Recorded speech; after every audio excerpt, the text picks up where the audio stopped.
নমস্কার বন্ধুরা, Bengali food cooking চ্যানেলে আপনাদের স্বাগতম। আমি টুম্পা। আমি আজকে বানাবো ঘি।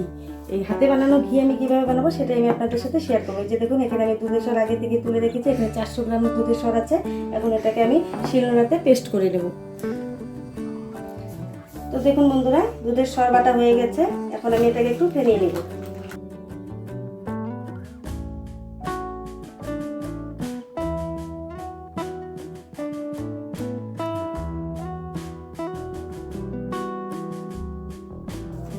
এখন আমি দিয়ে দেব জল।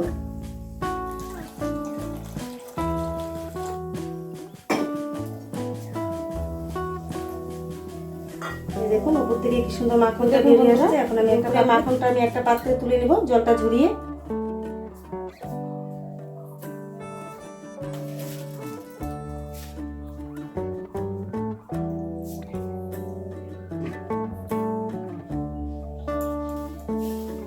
তো দেখুন বন্ধুরা, জলে গুলিয়ে আমি মাখনটা বের করে নিয়েছি। এখন আমি কড়াইয়ে বসিয়ে দেব।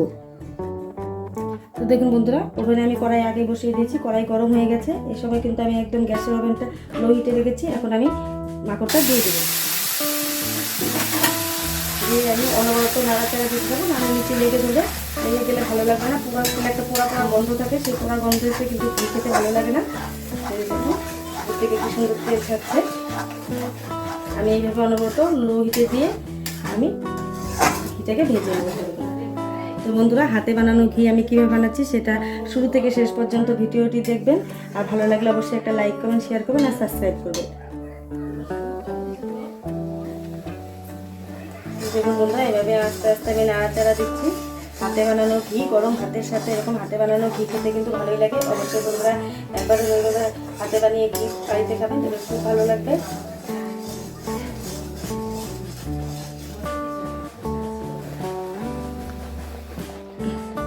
দেখুন বন্ধুরা, যেটা আমি কড়াই দেওয়ার পরে কি সুন্দর মাখনটা কড়াই দেওয়ার পরে কি সুন্দর তেল ছাড়ছে উপর থেকে।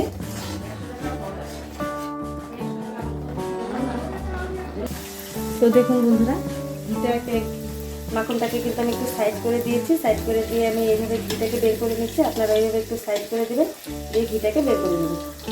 দেখুন এখন কিন্তু আলতো আলতো অবস্থায় একটু নাড়াচাড়া দিতে হবে। তো দেখুন বন্ধুরা, ঘি কিন্তু প্রায় আমার হয়ে এসেছে। আমি আর একটু পাক দিয়ে নেবো, কারণ একটু কড়া পাকের ঘি বানাবো। কড়া পাকের ঘি খেতে কিন্তু ভালো লাগে খেতে। এই দেখুন, আমি এটাকে আর একটু কড়া পাক দিয়ে নেবো। তো দেখুন বন্ধুরা, আমি এখন গ্যাস অফ করে দেবো। অফ করে দিয়ে আমি কিছুক্ষণ এইভাবেই কড়াইয়ে রেখে দেবো, তাহলে আরও ঘিটা ছাড়বে। আমি গ্যাস অফ করে দিচ্ছি।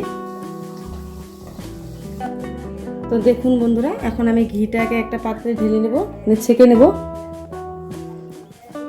তো দেখুন বন্ধুরা, আমি এখন একটা ছাঁকনিতে ছেঁকে নেব ঘিটা। অবশ্যই কিন্তু বন্ধুরা ঘি বাড়িতে বানিয়ে খাবেন এইভাবে। আর ভালো লাগলে অবশ্যই একটা লাইক করবেন, শেয়ার করবেন আর সাবস্ক্রাইব করবেন। দেখুন আমি একটা পাত্রে ঢেলে নিচ্ছি। সম্পূর্ণটাই আমি ঢেলে নেব।